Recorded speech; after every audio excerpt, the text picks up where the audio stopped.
big question here. Bit of a hot topic, let's say. What are your thoughts on the whole Linus Tech Tips backpack saga? Gamers Nexus did a video today, so that would have been probably a few days ago by the time this comes out, saying that they would still treat LMG the same way they treat any other company or manufacturer since they're putting themselves in this position. It's interesting because it seems like this issue has been very polarizing, despite the backpacks now having a solidified and written warranty. So we've not discussed this at all. Yeah.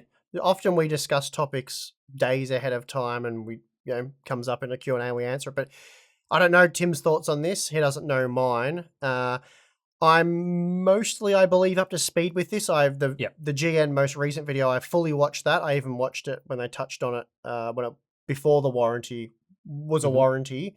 So I think I'm pretty well in the loop on this one, but I haven't really followed the Twitter back and forth that much.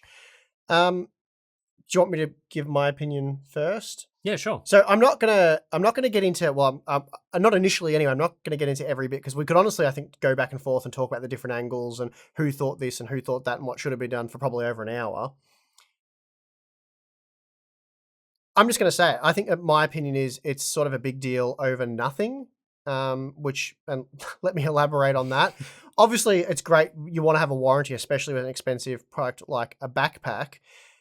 Where I'm coming at it from, I guess, is I think a few people are acting like, and correct me if I'm wrong here, but people have been done wrong by Linus Tech Tips. See, we will go after companies when there's evidence of people being wronged, like the product's been defective and they haven't been given the appropriate level of support, or a product hasn't been created properly and the company hasn't, acknowledged that. They're like, no, it's fine. That's normal behavior and it's, it's not working.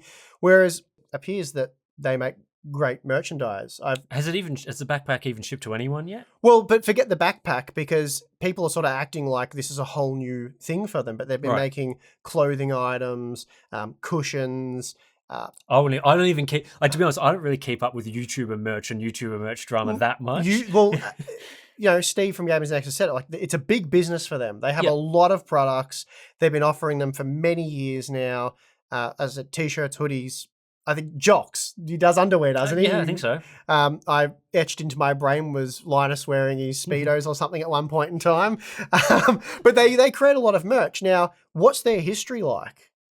Are there people that have been getting LTT merch and the quality's been subpar, or there's been, defects or issues and they haven't replaced that? They haven't looked after their core fans, their customers. So I actually don't know what their history is there, but I've never heard anything bad about the LTT store. I think that's fair. Yep. So as far as I can tell, they've not actually wronged anybody, any individual. Nobody's been ripped off or no one's had a bad experience with LTT. Like, we think PC Case Gear is brilliant. They do a good job. They have like a 5-star rating on Google, but there's still people who are like, I can't believe you work with PC Case Gear. This one time, this absurd scenario happened and I wasn't happy. So I'm sure there's somebody like that with LTT, but I think by and large, people are happy with the product and the service they provide. They haven't really needed a written warranty to this point, I guess. They did it as a fun thing like we do, merch, and then it blew up and they now sell in massive volumes. But whenever there's been a problem, they've handled it. They've not wronged their customers. So they haven't really needed this official sort of warranty procedure that you see from other companies. Then I think probably Linus initially was sort of like, come on, guys, I'll look after you guys. We've got a good reputation. I'm not going to screw any of our fans or customers or whatever you want to call them over. And so he probably was still maybe in his mind thinking about it as sort of this small community thing that they do, rather than being the epic, huge, massive thing that it is. Yeah. So that got, and sure, proper written warranty, great. And they went and did that. And I think that's great. And that really probably should have been the end of it, because their warranty, as far as I could tell, was acceptable. And then the most recent drama with Gamers Nexus. Steve didn't want to call it drama. That's fair enough. And we've got nothing against Steve from Gamers Nexus. Friends with Steve from Gamers Nexus, talk to him privately a lot. Same with Linus from LTT. And we've met Luke in person. Great guy. So we like both sides of this, and I don't even think you want to make it that there's sides, because I think Steve was sort of just saying that. Yeah. But I just thought the whole thing was a bit unnecessary, because treating LTT like anyone else, well, they haven't really done anything wrong yet. at least in my opinion, you could say the worst thing they did was they made a sort of on the nose t-shirt design about the whole thing, which I honestly don't care about that. I know Luke seemed pretty... I think Luke was more upset with Linus's attitude towards the whole thing, which I wouldn't want to speak for them. So I'm not sure. That's what Gamers Nexus covered, though, and you could see Luke was definitely not agreeing with Linus and was uncomfortable with his take on it. So that's something those two will have to sort out and probably should do before they had the WAN show. But yeah, the t-shirt thing I don't really have too much of a problem with. I get that it's a bit on the nose, but also people these days are just, in my opinion, way too sensitive to what us Aussies would call a bit of a piss take. It's like, have a laugh, get over it, move on. It's not that serious. And again, one thing I didn't like about what Steve from Gamers Nexus did in his video, and again, not causing drama with Steve or calling him out because I respect Steve and I think they do a great job. He sort of compared it to that doofus artesian build guy. Oh, yeah. Didn't really like that because he screwed people over. He treated his employees like crap. He was a bad guy. Linus, as far as I can tell, hasn't wronged anybody. There's a completely different situation. He's not deserving of that comparison. I get where Steve's coming from, but the t-shirt, I didn't like that comparison because one guy, I can't really say my thoughts on him. And then Linus is, Linus. So anyway, I don't know if I've answered that very well, but that's sort of where I'm at on that one. Yeah, I mean, I think my thoughts are that definitely Linus should have had a warranty, a written warranty before selling products. Like, I think if you're going to be producing a big enterprise and producing lots of products, probably one of the things to sort out first. Yeah. I think some of the concerns over not having the warranty was less that Linus is screwing people over and there's no protection for it, but sort of more the potential for that to happen, which I guess goes to what you think of their company in general, like whether how concerning that is to you is going to be relative to how badly you think they run their business. Which they couldn't even do in Australia anyway. Yeah, so the worse they run their business, the more you'd want a really rock solid warranty. So I think there's definitely a lot of valid points being made about how the warranty should have existed prior to producing the products.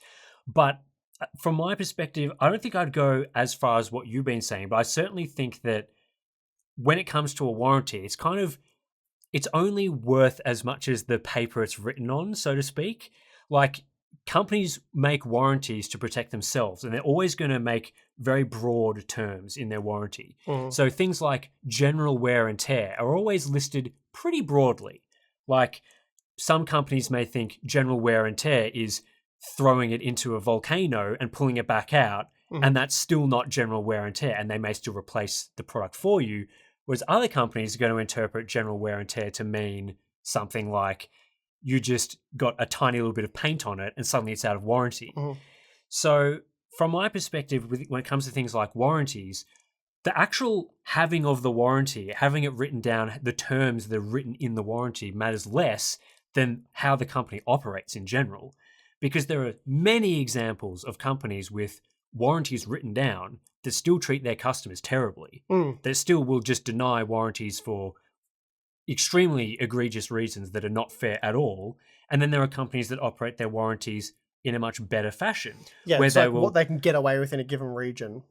I don't think it's even a region thing. It's about how they want to operate their business. Like, some companies want to treat their customers better. There's definitely companies we work with that the warranty is handled very differently in Australia to Indonesia as an example. I'm sure that's true, but I think that's a separate issue. I'm just talking more about there are companies that want to screw over their customers as much as possible versus companies that actually do want to replace products.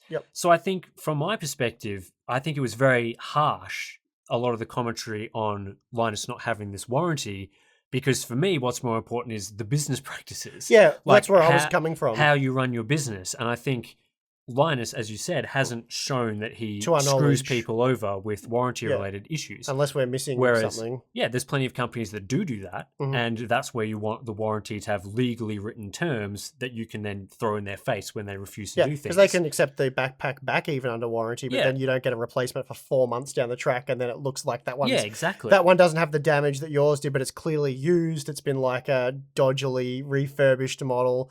All those kind of things can still happen under warranty and technically be legal. Yeah, so I think from my perspective at least, the warranty there should have been a warranty, Mhm. but I would always be purchasing products, especially something like that where, backpack reviews, who knows. But I think the reputation of the company, how they operate, the known business practices are far more important than the actual written warranty. Yeah, Like totally agree. the written warranty is kind of like they should have it as a boilerplate, but what's actually written in there, Mhm.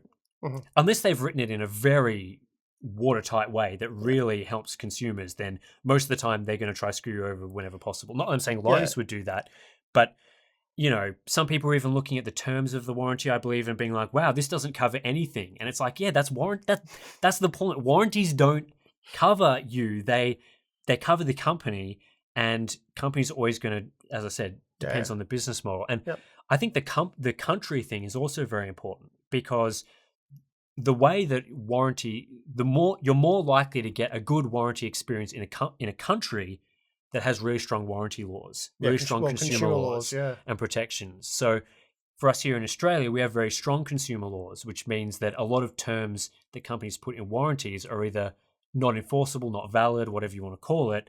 So we can get refunds and exchanges and repairs on products regardless of what the warranty terms say. Mhm. So there's all sorts of different things that, don't really want to go into the Australia specific stuff, but we have really good consumer law.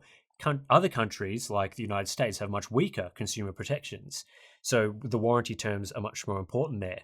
So again, it's like, are the terms that important when your country may override them, and where you live to is going to have a recap big and influence? answer the question, though, because the answer is, what do we think about the GN and LTT drama? Right.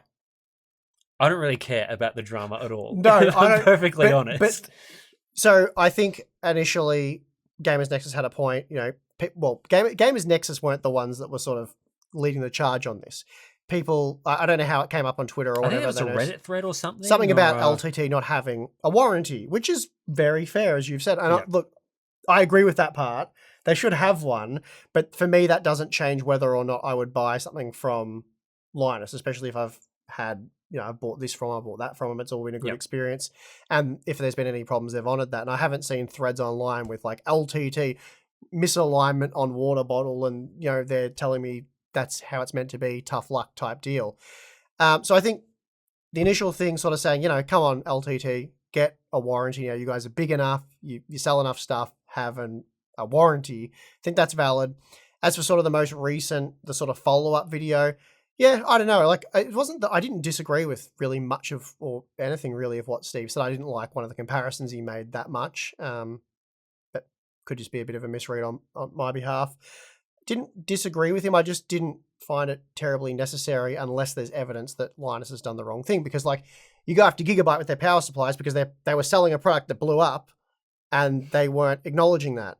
NZXT had a product that could burn your house down and they weren't acknowledging that. NMAX had a product that would gunk up and stop working and cause your system to crash. And I don't really know how they were handling that. There's been, tons of examples. We caught out ASUS selling a card that for 6 months they basically lied about until it was proven beyond a shadow of a doubt that it was a mounting issue with the cooler on the graphics card, and that's why people are having all kinds of problems. And you go after them because there is a problem and they're screwing over their customers and not addressing it. But again, I'm not aware of any of that happening with Linus, so I don't know why that would sort of come up. Yeah, he did. But it seemed Linus was a bit frustrated by it. I kind of get that position, because, like I said, I think it's kind of it's blown up a bit more than I think it should have. And again, I guess I'm not saying that you should just go and trust companies blindly when they have no warranty. Like, it's not a good. That's not a good thing to say to. I shouldn't be saying to you as a viewer, please buy from a company that doesn't have a warranty and just give them a try because they've never screwed anyone over yet. But I think, like I said, you kind of have to judge the company based on their actions as a whole. So a very new company that's established very much needs to have a warranty because there's no other information to go on. So ideally, as we said, Linus should have had a warranty from the very start. So then, people, as trust builds up, until the trust is built up, there's a fallback warranty. There's a fallback position that people can use and look at and be like, that was the policy they had at the time. Whereas I think now Linus, his operation is big enough that there's a good idea of how he runs his business. So it's kind of a case by case scenario, isn't it? You can't just, I don't want to sit here and say never having a warranty that's acceptable all the time, or you must have a warranty all the time. Well, yeah, but they made the warranty, and then they made the silly shirt, is my understanding. Right. Yeah, I mean, I don't care about the shirt at all. No, neither do I. But that seems to be what a lot of the drama is about. The continuing drama seems to be about the fact that they made like a meme type merch deal about it, and that Linus still isn't understanding both sides of the. He's sort of focused. Oh, right. That's what it seems to be. Like, if I'm perfectly honest, I don't care. Well, so to answer the question, Tim doesn't. I mean, it's YouTuber drama. It's like I mean, it's. I don't care. Like, I mean, I get the position that people are coming from in that. I guess the T-shirt could be interpreted in an offensive way if you were a person that was, criticizing the warranty, being like, you need to have this warranty, and then they make a shirt being like, haha, joke's on you. We made the warranty. We made the warranty, and now we're sort of insulting you over it with a T-shirt. It's like, okay, I get why that's on the nose. It's probably not something I would do, but also... I can't guarantee I wouldn't. It's like, YouTuber drama is like the least of my concerns, really. Yeah. I think the more interesting discussion is more around how companies deal with warranties. Yep. I think this is unfortunate for Linus he has to deal with this, but it's kind of a good learning point for a lot of people in how where warranties do and don't matter. Because I imagine that a fair few people read the Linus warranty, and that was sort of the first warranty that ever actually read in depth. They got really interested in warranties. Because... But like I said, we can go on and on and on, and I think that I think we agree largely over the actual that the bulk of the conversation, and then the outlying stuff you don't care about. It's like whatever. So I mean, I guess the reason why I haven't cared too much about it is that I keep seeing this thing pop up, and I'm like, really? People are still commenting about like this? I said, it's still ongoing. Like I said, I really only care if viewers in our audience, consumers, have been wronged in some way. Which is how we've always, we've only gone after companies or products when people are getting screwed over by them. Yeah.